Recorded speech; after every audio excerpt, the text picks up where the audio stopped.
So getting into volume 13 of Jobless Reincarnation, this was a volume that had me very fascinated on how it was going to be written, because of the fact that Rudy now has a second wife, and with my history of reading different mangas and light novels and watching animes that have romances that have like, you have like one male character and then two love interests that are in love with the same person, or one female character with two male characters, vice versa, whatever you want to go with. I didn't really know what to expect with this volume and how it was going to be written, and because there are some harem animes and romances and that kind of stuff with those kind of similar tropes, and again, I'll talk about the harem aspect to this later, but I was very curious to see how it was written, because my experience has always kind of been like, the story will lose focus on the first love interest. So Sylphia being the first wife, would it then lose focus on her and just only focus on Roxy's relationship and just completely ignore Sylphia, and she'd become like a cheerleader kind of thing? But I was really pleasantly surprised that that wasn't the case, and also the relationship between Sylphia and Roxy was very heartwarming as well. Like, they actually got along, and there is kind of like the whole threesome thing in there as well, and it just, I really liked how the author went about it, because it was a romance series with more than one person a part of the equation, just, you know, two people in love, and then there's a third party to it. And I was concerned about it, but I was like, yeah, I have faith. This series has always gone well so far. So going into it, I was really happy with how they went about it, not just because it didn't just ignore Sylphia, but it also allowed Sylphia and Roxy to build on their relationship and how they communicated with each other. I liked it, especially with some of the comments where Sylvia's kind of talking about how, you know, how Rudy can be in the bed, and them having that conversation, it can be kind of a bit awkward because he's sleeping with both. So imagine them actually talking about him sleeping with them. It's just, yeah, it was something that I really wasn't expecting in the light novel, but I was really happy and quite pleasantly surprised. So definitely a fun little treat when it comes to how their relationship worked, and also Roxy kind of feeling more secure about their relationship, not feeling like a third wheel kind of thing, and also Sylvia's confidence in herself. And the reason why I bring up the harem thing is that it's hinting that Eris will become a love interest, because Rudy basically admits it. He talks about how he believes he's misunderstood Eris's letter because of the other person that was part of the group that was out in the demon continent. So Rudy's basically kind of thinking that, well, maybe, you know, he might end up having a third wife, and he basically says to Sylvia, hey, I may end up breaking that promise again, and she's just like, oh, that's fine, you know, just make sure you bring her to see me, and make sure that she actually loves you and cares for you, not someone else. Because also Sarah popped up in this volume as well, which is from volume 7 of the light novels, and it already hints that Eris is going to be the next love interest. I mean, if you can't see the subtle hints in this volume, then it's like, see the writing on the wall, because Rudy's basically saying, hey, at some point I'm going to have to meet Eris again. She's out there. We're probably going to have a chat, and things might go from there, because I still think he still really does care about her. And he admits that who he's attracted to is those that help him tremendously, and both Roxy and Sylvia have helped him in massive ways overcome massive hurdles in his life. And Eris also did the same as well in her own unique fashion, and so there is a very clear bond between the two. So it's very obvious that Rudy still has feelings for her, and I think it's just, with everything that's played out, it has helped him overcome the misunderstanding component, and now he knows there is a misunderstanding. He can go into that being like, okay, well, I can resolve this problem, and maybe I end up having a third wife. So it's very obvious where that story is going from. The hints are right there on the table. And again, I don't want spoilers for the light novels going forward. I'm just merely pointing out the obvious writing in the wall for me when it comes to this volume. Then you also have the whole Cliff and Elise getting married as well, which I thought was kind of fun and heartwarming. But at the same time, Cliff and Elise's relationship has always kind of been like two wild animals in a room locked together, and Elise is just always thirsty for more, even though she technically gave him an aphrodisiac just to get him even more wild. It's to say that he has a rough ride ahead of him. Then you've also got the sister's birthday party as well, which I thought was really heartwarming, because it also led to Roxy getting a present as well, and that's where that relationship between Sylphia and Roxy, building on it, and also why he loves them. It was just this volume. It was like the calm before the storm, because it was very relaxed. It's like everyday Monday life. Now he's married, he's got a kid on the way, or he has a kid now, and now his sisters are back, he's got his school life. It's just like that kind of like everyday relaxed life. And then at the end of the volume kind of hints to the next major stage, which is a particular individual that has been doing some summoning, basically says, hey, you might be able to find a way to help your mother and her conditions by finding this other individual out there that has some wide knowledge. So Nana, or Nana, shortening her name, she basically drops the sort of the mic kind of moment, being like, oh, yeah, by the way, if you want help with your mother, even though his mother and her condition has been slowly improving, the smiling and the interacting with the daughters or the sisters, it's getting better. But it's still at that stage where it's like maybe a little bit more help could always improve on that situation. So the volume itself is just very relaxed, very nice, heartwarming moments, but at the same time, it feels like it's the calm before the storm, before the next major big events happen for the light novel. So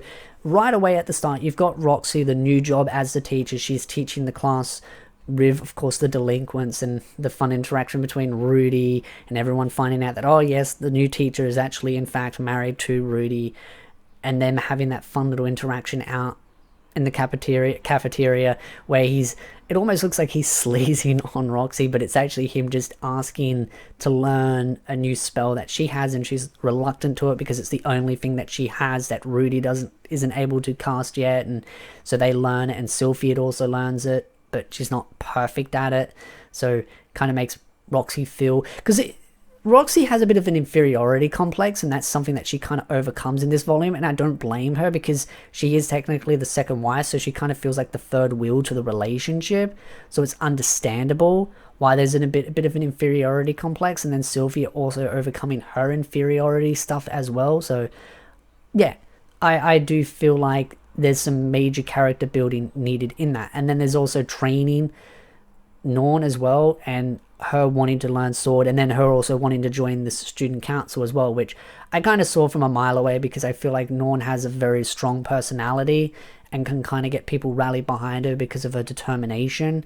It's just she had to overcome issues from the previous volumes, which was more to do with her inferiority complex, also to do with her brother and the sister. I do feel like Rudy has a tendency to make people feel very inferior around him because of how like ridiculously talented he is at certain things. Again, I've talked about overpowered versus talented when it comes to Rudy itself, and I always stand on the side of him being very talented, not overpowered. But then you've also got the sister's birthday party after the whole marriage as well. The sister's birthday party was so cute because they went out fishing, Roxy went along, kind of made it look like Roxy was just part of the whole get to know the other sisters, because now she's the second wife. And then on top of that, they gave the presents to the sisters and a present to Roxy, and it just, like I said, it's that such heartwarming component to this volume, because everything's kind of been very jam-packed, lots of crazy cool stuff been going on, and then this volume was just kind of like, enjoy the married life, and then at the end, it's like the bombshell. So with all that going on, Rosina's sort of recovering as well, then you've got the duel between the two princesses, the beast tribes themselves, and then fighting over their destiny. One is going to go back to the tribe and run things, teach the other two sisters the things that they've learnt from their academic stuff, and then the other one's going to go on their own journey and kind of be more free. And so they end up having a big duel, even though the one that lost, I feel like she ended up getting the better end of the deal because she's more free now to do as she wants. And I do really feel sorry for it. So I have fun little nicknames for them. The one that always eats something, I just call it Munchies, because she's always munching on something, whether it's like a piece of fish or dried jerky or just meat in general. And then of course you got Sparkles, or Sparkly, because her personality is just crazy. So I love giving nicknames to characters. Sometimes it doesn't always stick, sometimes I change the names, but I really felt like that was a bit of a a pivotal moment for them, because one has to go back and lead the tribe, which I feel like you get in the raw end of the stick because they have to be forced to marry someone there, while the other one gets to kind of live their life the way they want it, and maybe they'll find someone they like on their own terms. And then you've got Nanahashi, if I pronounce it right, doing the summoning and refining that summoning process and actually getting a watermelon. So they went from a bottle to an actual watermelon. So the improvement on that has been steadily going forward. And it's going to be interesting to see where that continues to go forward. And then, of course, she mentioned about the whole, hey, if you want to find a way to help your mother, then there's this person. And that's basically where it ends up.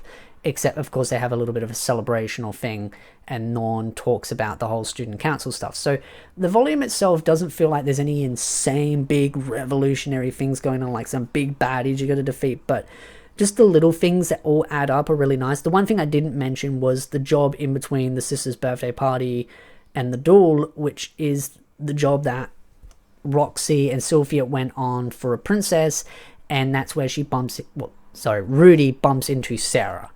Riv, of course, the two wives, and Sarah and Rudy end up having a discussion. They basically sort of reminisce, kind of mend old wounds, and Rudy was very blunt. I was kind of very surprised by the way he went about it, like basically saying he admits, like, I wasn't in love with you, and it just kind of felt like it was like a heat of the moment kind of thing. And Sarah, I think, really appreciates the honesty as well, because Rudy back then was very much, he was too scared to say anything to anyone, and I think he just kind of got swept up in the moment, and he was always apologetic, even though he's still apologetic now. Not as bad though, but he was at least more blunt and forthcoming to just saying, yeah, this was the situation, I didn't really love you, it was a heat of the moment kind of thing, and they were able to overcome that issue that they ran into, which was really good. Because the one thing that I've always loved about Jobless Reincarnation is there's never really a right and wrong person in a lot of these situations. It's just misunderstandings, which is generally how life works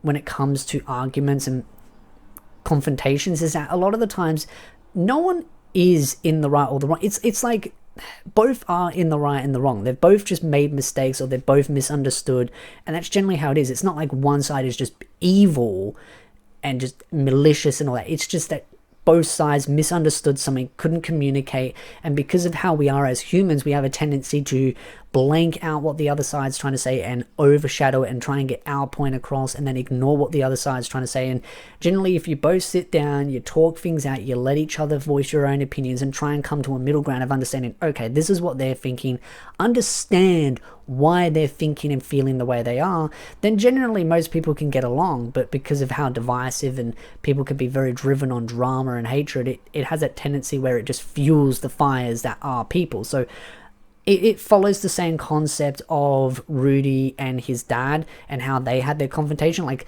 they both were in the right and they both were in the wrong in a sense from their own different perspectives, but once they realized their own perspectives and the other perspective, then they kind of came to that middle ground, were like, oh yeah. And then when they re-met again in the previous volume, they made sure not to let that same situation happen again and just talked things out.